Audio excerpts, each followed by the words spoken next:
Something I know we haven't done in a really long time is go around and look at how things are doing while it actively is raining. Which it is indeed actively raining, and it kind of looks like I need to bang some gook out of that filter. So,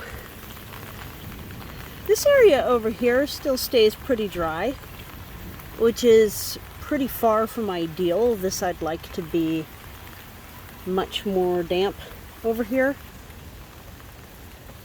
I've transferred a lot of the overflow to the pond to here. I think either that or these are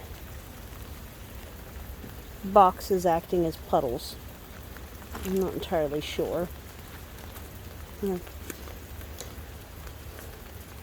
Have a trench dug through here, coming off the pond, and it stops here-ish, and that's pretty dry in there, so the pond overflow may need some work. I hope that the rain coming down isn't too loud. In the past we've had pretty decent noise cancellation, so I'm hoping that we still do.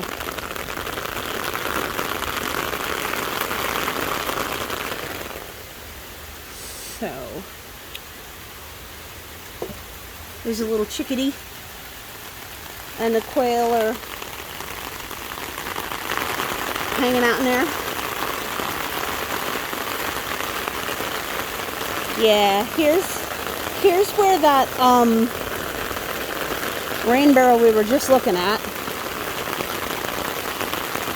over there, that overflows on the hose here. And the first overflow point to the pond itself is here, and there's a trench 1 foot to 3 foot that goes the whole way back to the rear corner of the garden. I have had a good bit of experience in the past with this pond overflowing down this path and then me having to bypass where the quail are in the front so that it doesn't flood the porch. Now I would say that things are pretty dry underneath, so there might be a lot more absorption available, but I'm also hoping that this is taking that over there to the wet spot with the boxes. I hope I'm speaking loud enough. This is really coming down. I did pull out a bunch of bland white floppy irises because I don't want them.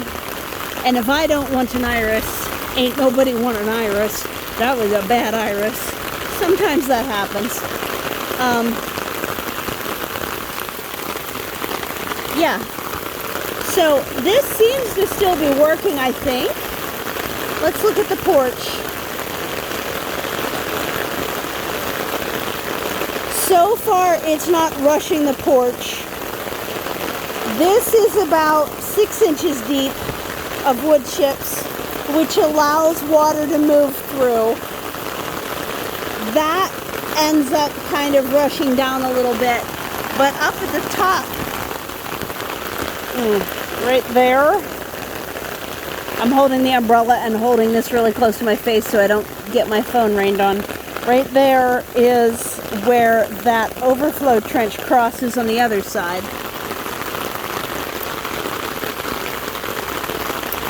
So here you can see water, quite a bit of water that I'm not entirely sure where this part's coming from. This at least used to enter right here. I'm not sure where that part's coming from. This particular puddle is a mystery. We've got a little bit of run down there That used to be a major bypass where everything would run straight to the street, and I have many catches in between here and there. Whew. Let's go look at this rain barrel. That is really coming in. This is, oh, sorry, I think my finger's in front of the screen a little bit. This is probably 2/3 of the roof surface right here. And you can see that I do still have to frequently bang the yuck out of those.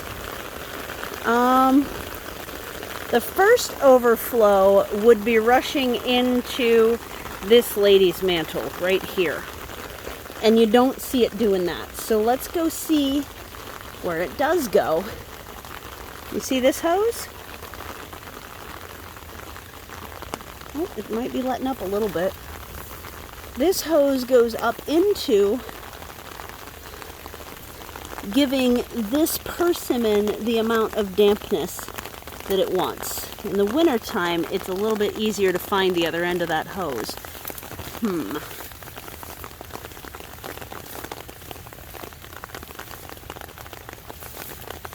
Having a heck of a time here.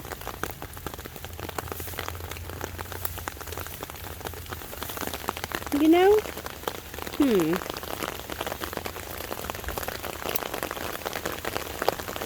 Oof. I think I need to come back to that. But here you can see a little bit better how there's a trench because I had to backfill it with a bunch of sticks. This part is the part that's 3 feet deep and then turns. So this section is catching the lowest point in the water. This is also about a foot deep, so you can imagine that that's probably where this can go to when it dries up. And it comes down to here. Everything goes quite a bit more shallow here, but I have built up the edge there, and unfortunately that's going to be a difficulty with fences being what they are and whatever's happening at the neighbors, what they currently are at any rate. But I did level this out quite a bit so I wouldn't lose quite as much, and I shaped it a bit so that this and the sump pump can all let out. And this is backfilled with just sticks at this point here. And this is both sump pump and runoff as the last overflow to the garden. Yeah, that's what that is. So,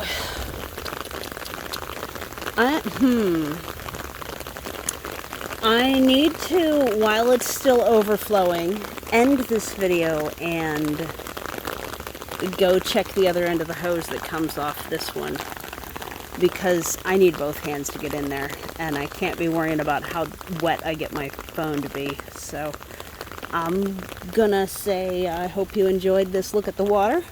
It's been a while since we've done one. Hope it was interesting. Take care. And thank you so much for visiting the cliffside. This has been Permaculture. Bye!